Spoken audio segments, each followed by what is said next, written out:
Good morning, folks. Have you sensed that there's a great deal of anxiety and tension out there in the world? If you spend time on social media, you see a lot of awful things. People shooting and fighting each other, young men grabbing young ladies by the hair and kicking them in the head. All sorts of awful things going on out there. And as a normal human being, you might step back and go, what the heck is going on? You may look at it and say, what can we do about all this? Why is this happening? Is there anything we can do? And you just see it continue and go on with more and more examples. And you wonder, what can we do? It's never going to get better. It's only going to get worse. Another trend I've noticed on social media is the following. I follow art and architecture postings as well. And a lot of people in architecture and art bemoan the fact that modern architecture, modern art is so ugly. It's so awful. It's so meaningless. What happened to us? We used to create beautiful buildings. We used to create beautiful art. Why can't we do that? Why don't we do that anymore? Well, it turns out that these two things are related. They may not seem like they are, but they are very related. It's actually quite simple, really. It's really very simple. The explanation is right in front of you, all around you. You just haven't put it all together, haven't connected the dots yet.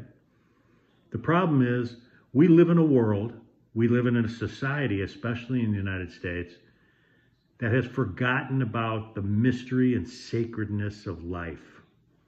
Life is sacred. Life is sacred. The mystery of life. The mystery of existing in this vast creation. And here we are.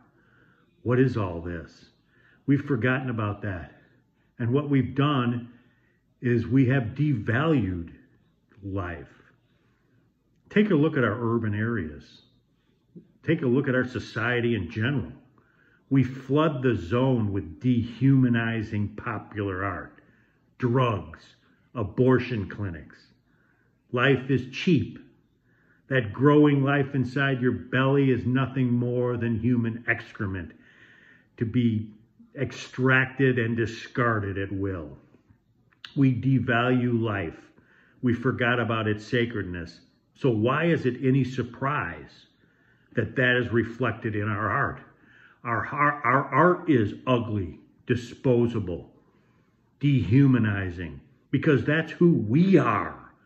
We are showing to ourselves what it is we are, what kind of society we are.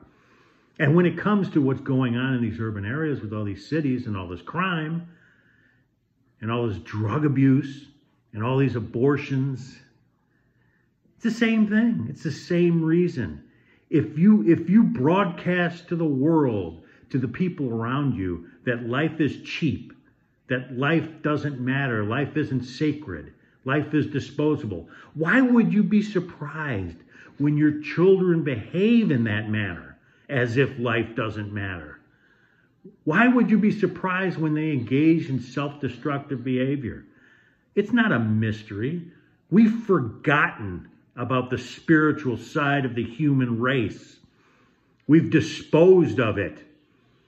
And because of that, because of this hyper-secularization of the world, we have created a world where human life is cheap, disposable. Let's take a look at something else that's really popular nowadays. Follow the science. Follow the science is a really insidious expression. And why do I say insidious? Well, if it were exercised in that purely objective manner, it would have no moral power at all. But it has a very negative moral power in our society. First of all, follow the science is used primarily as a cudgel. It is used as a cudgel to silence debate. We're not interested in your point of view. You're not following the science. It's like a scarlet letter. Instead of running around with a red S on your shirt, You don't want to be one of these people that runs around with a red F with a slash mark through it, meaning I don't follow the science.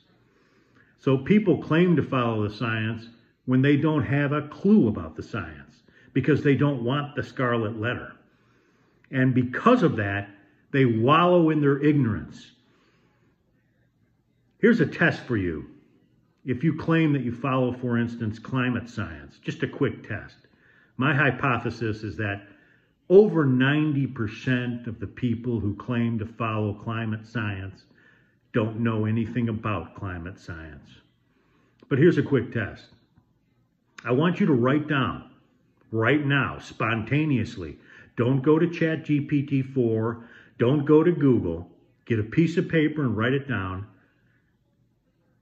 correctly with the correct stoichiometry, the combustion of methane.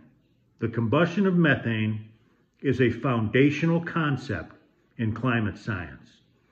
So much of climate science springs from the chemical equation you can write down from that. If you don't know what I'm talking about, or you can't write that chemical equation with the correct stoichiometry off the top of your head, you're not following the science. You don't know a thing about the science. You don't. Period. Quod erat demonstratum. You're a member of a cult. But it's okay. It's voluntary. You can get out of the cult. But that's what follow science is used for. It's used as a cudgel, and it's used to prevent the apostates from drifting off out of the church. You don't want to get that red /F planted on you on social media. You want to be one of the good guys, even if you don't follow the science at all. You don't know anything about the science. It's a cudgel. It's not a positive term. It's used to squash debate and keep people in line. That's its purpose. That is its purpose. There are euphemisms all over the place. One of my favorites is pro-choice. Pro-choice. Pro-choice. That means you're in favor of abortions. You can't say pro-abortion because pro-abortion is actually what you stand for. You have to invent a euphemism. The fact that you created a euphemism means you gave away your hand. We understand philosophically you don't want to present the reality of your point of view, so you have to use a euphemism. The military does this all the time. Collateral damage for a euphemism for civilian casualties, little kids and old people and pregnant mothers who get killed in these warlike activities. So folks, that's the issue. We've drifted far, far away from this concept of the sacredness of life, the mystery of God's creation. And we're reaping the benefits or the consequences of that. It's completely simple. It's absolutely one sentence simple what's going on in this world. Another thing I wanted to bring up today is the concept of moral rot. Because abortion is moral rot and moral rot spreads.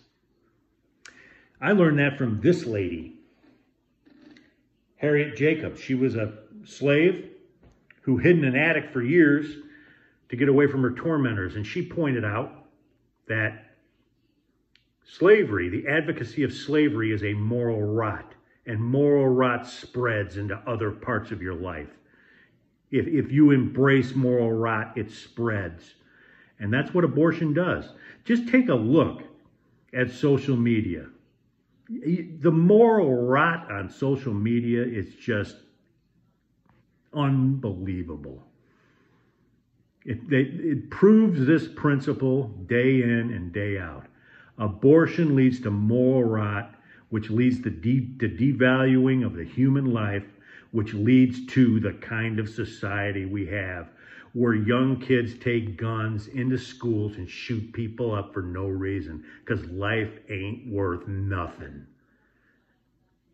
Thank you.